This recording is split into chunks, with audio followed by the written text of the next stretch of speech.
Assalamualaikum warahmatullahi wabarakatuh. Hello everyone. Introduce myself Yuliantika. You can call me Yuli. I live in English Education semester 2. Universitas Muhammadiyah Kota Bumi, Lampung Utara. Oke, di sini saya DMK Master of Criminology. Baik, di sini saya ingin menjelaskan tentang apakah arti dari masing-masing lain MC atau Master of Criminology, yaitu yang pertama MC. Singkatan MC dari Master of Criminology disebut juga pemandu acara atau pembawa acara. Disebut MC terlebih terlanjut pada pemandu acara. Informasi seperti acara hiburan, misalnya konser musik, perayaan, ulang tahun, resepsi, pernikahan, dan sebagainya. Nah, peran MC di dalam sebuah acara antara lain membuka dan menutup acara, mengumumkan susunan acara, dan pada pembicara atau pengisi acara, mengenalkan pembicara, mengisi acara, termasuk membangkitkan antusiasme hadirin dan sebagainya. Kedua, yaitu pembawa acara atau disebut singkat PA.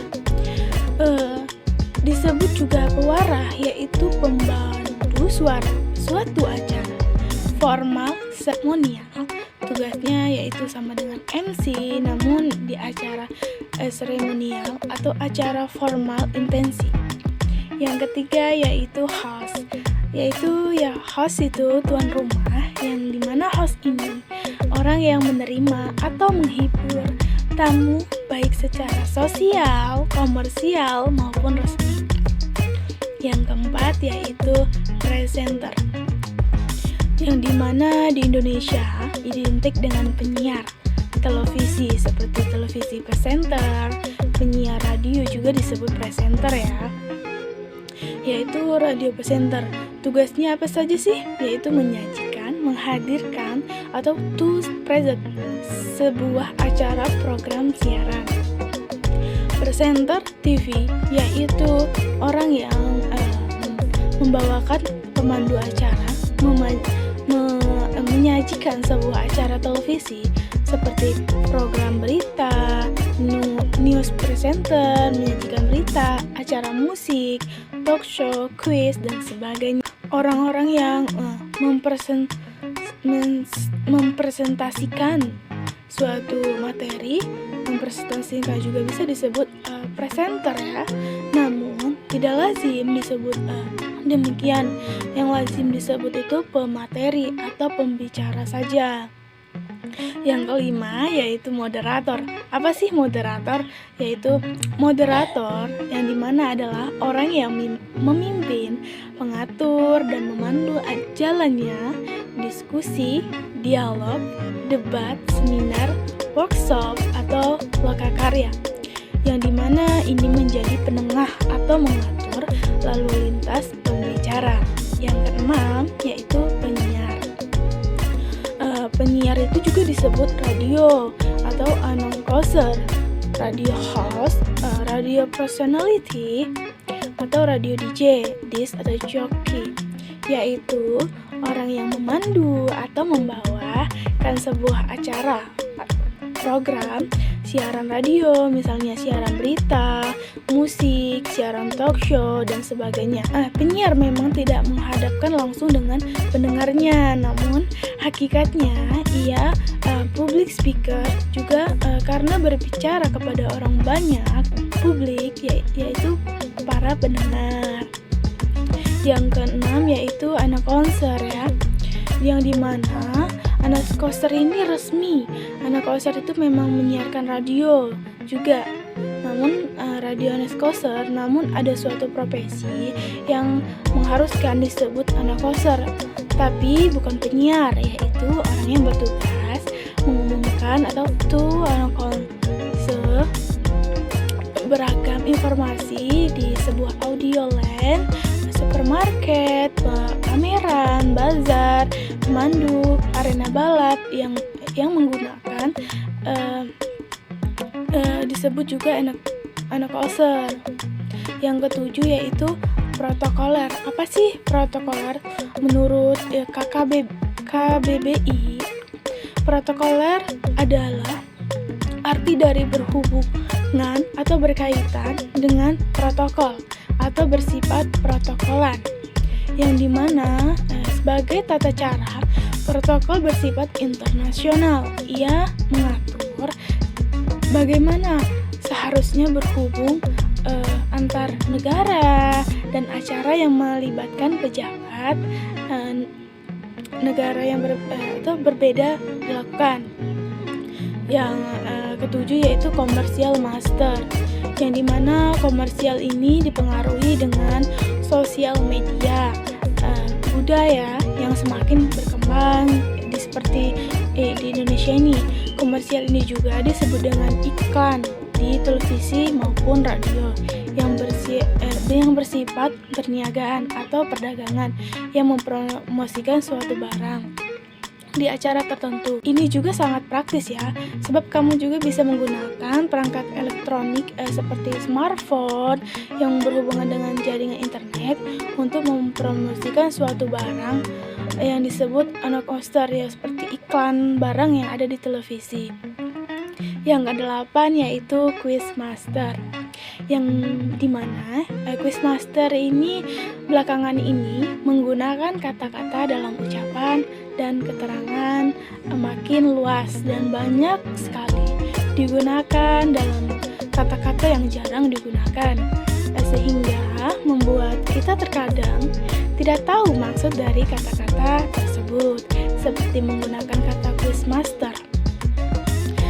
Anda lihat seperti di dunia nyata maupun di dunia maya seperti sosial media, Instagram, Facebook, Twitter, dan sebagainya.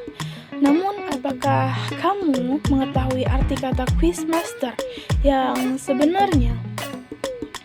Belum tentu tahu kan? Maka arti dari Quizmaster dalam Kamus Bahasa Inggris Indonesia adalah suatu pimpinan acara yang tepat cepat, dengan kamu bisa mengetahui banyak kosa-kosa kata dalam memudahkan Anda dalam berkomunikasi maupun dalam menyampaikan pendapat yang ingin Anda sampaikan kepada orang yang tertentu. 9 yaitu entertainment. Entertainment ini juga bisa disebut hiburan ya, yang dimana segala sesuatu yang baik berbentuk kata-kata, tempat, benda, maupun perilaku yang dapat menjadi penghibur atau pelipur hati yang susah atau sedih. Hiburan ini bersifat subjektif, tergantung pada penikmat. Apabila subjektif tersebut merasa terhibur terhadap suatu hal, maka hal itu dapat dikatakan suatu penghibur. Kesimpulannya, penghibur seperti musik, film, opera, drama, pemain, dan sebagainya. Nah, kalian suka bertanya, mengapa sih MC berdiri di depan? Karena seorang MC harus berpublic speaking di depan agar semua fokus pada audiens dan penikmati acara yang membawakan pembawa acara. Yang kedua sih, MC sering sekali menggunakan mikrofon. Kenapa sih menggunakan mikrofon? Yaitu dikarenakan para audiens harus mendengarkan jelas semua kata oleh MC agar menimbulkan minat pada audiens untuk memperhatikan, menyimak topik yang sedang dibicarakan si pembawa acara atau MC. Biasanya terdiri dari satu orang MC ini. Hal ini bertujuan agar tidak fokus, audiens tidak terpecah-pecah. Yang keempat, kenapa sih tips menjadi audiens atau alat-alat yang selalu dipahami audiens MC? Yang pertama yaitu confident. Kalian harus punya confident. yaitu dimana kalian harus punya percaya diri, tidak insecure, mutlak dibutuhkan seorang MC, yang dimana berpublik dengan acara besar maupun kecil, resmi atau tidak resmi, air maupun on air. Hal ini membantu kita menguasai panggung dan audiens serta memudahkan berinteraksi dan mengatur jalannya acara. Yang kedua yaitu manajemen skill, yang dimana seorang MC yang baik memiliki kemampuan untuk memandu sebuah acara, tidak hanya sekedar terima tawaran, datang dan beraksi. Kita juga harus mengetahui dengan detail apa acara, lokasinya, seperti apa-apa, siapa saja yang diundang, siapa tokoh dan pejabat akan hadir, siapa audiensnya, siapa seperti apa rundownnya, apa yang diperlukan panitia atau penyelenggara acara. MC harus ikut serta dalam beberapa briefing yang diadakan panitia untuk memudahkan MC acara atau di atas panggung. MC profesional harus mampu. Yang ketiga yaitu harus adaptif, yang dimana MC harus mampu beradaptasi dengan lingkungan tempat di mana ia bertugas, atau lingkungan bukan berarti sempit ya dan terbatas pada panggung saja, namun juga setiap detail yang bersangkutan dengan acara, termasuk audiens, profesi, sastra, sosial, usia, jenis, maupun formal, informal, protokoler, wedding, dan sebagainya. Yang keempat yaitu good attitude, yang dimana seorang MC harus paham betul apa yang harus dijaga dan berlakunya, sopan santunnya, cara lisan berbicara dan memandu sebuah acara. Yang kelima yaitu mampu mengolah vokal, yang dimana vokal sebaiknya seorang MC memiliki vokal atau suara yang baik, apalagi berkarakter, seperti intonasi, artikulasi, speed, pernapasan, power, asentuasi, timbre, tone, phrasing, dan infleksi. Yang keenam yaitu mampu mengolah bahasa dengan baik, yang dimana seorang MC itu harus bertutur bicara mengucapkan setiap kata dan kalimat dari bahasa maupun dengan baik dan benar, baik dan benar, maupun bahasa Indonesia maupun bahasa Inggris ya. Seorang MC harus mampu mengucapkan dengan benar bahasa-bahasa atau istilah-istilah dalam bahasa daerah, terutamanya ketika memandu acara pernikahan dan resepsi yang menggunakan kata daerah tertentu. Yang ketujuh yaitu berwawasan luas. Seorang MC harus banyak berwawasan luas, seperti seorang presenter maupun jurnalis yang memiliki kemampuan pengetahuan banyak hal berbagai bidang, meskipun tidak mendalam seperti seorang pakar. Yang kedelapan yaitu mampu menjaga gestur tubuh. Seorang MC harus memiliki sikap tubuh yang baik dan fleksibel sesuai dengan situasi, kondisi acara, serta lingkungan acara. Sikap tubuh yang baik seperti saat menyampaikan acara dan berbicara yang tidak overthinking. Yang ke-9 yaitu appreciation. Seorang MC harus memiliki penampilan yang baik dengan hal tertata, busana, dan kepandaian memiliki busana yang tepat sesuai acara. Yang ke-10 yaitu maturity. Seorang MC harus memiliki kedewasaan dan kematangan berpikir. Hal ini juga memudahkan MC untuk melakukan perencanaan persiapan, melaksanakan dan evaluasi diri, sehingga seorang MC mampu secara terus-menerus dengan berkesinambungan meningkatkan profesionalismenya sebagai seorang MC. Yang ke-11 yaitu kreatif. Karena seorang MC ini harus berkreatif, inisiatif dalam memandu acara sehingga tidak membosankan dan monoton. Kreatif, inisiatif juga diperlukan apabila ada perubahan situasi dan kondisi yang tak terduga ketika sedang acara berlangsung, sebelum acara berlangsung, ataupun sesudah acara berlangsung. Yang ke-12 yaitu reputation. MC harus memiliki track record yang baik, track record dalam menjalankan profesinya sebagai MC maupun track record yang baik dalam kehidupan pribadi. Apalagi jika MC tersebut sudah menjadi seorang public figure dan terkenal. Ke-13 yaitu sense of humor. Seorang MC itu harus tutur mampu menciptakan suasana yang menyenangkan, baik audiens, sikap riang, ceria, ramah, dan meluluhkan suasana yang tak kaku, kurang bersahabat, maupun rasa humor adalah satu-satunya dalam sudah menjadi keharusan miliki terlebih lagi dari memandu acara hiburan. Yang ke-14 yaitu bridging.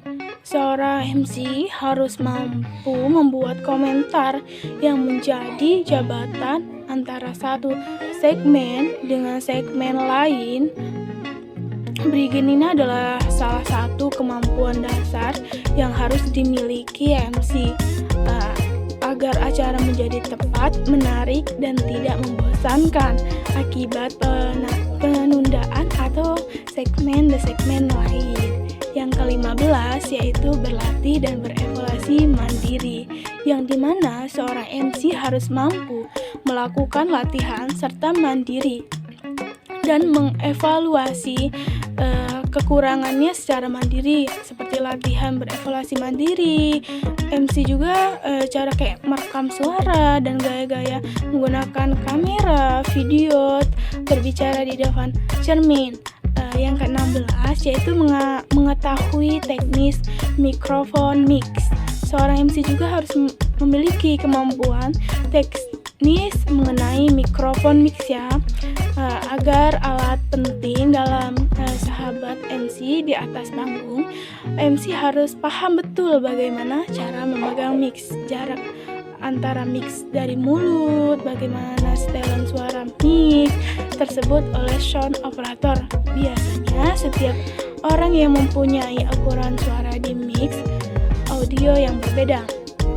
Pengalaman saya sendiri sih menjadi mode MC, belum pernah menjadi MC ya guys. Sebelumnya di sekolah seperti sekolah dasar, SMP dan SMA, saya pernah menjadi protokoler, pembawa acara upacara bendera di sekolah. Menurut saya sendiri, ketika kita ingin menjadi seorang MC, kita harus mempunyai keberanian public speaking di depan audiens dan tidak ragu-ragu ya guys. Saya mencoba menjadi protokoler ketika upacara, setelah itu telah tersusun mengikuti acara yang dilakukan upacara bendera pada umumnya.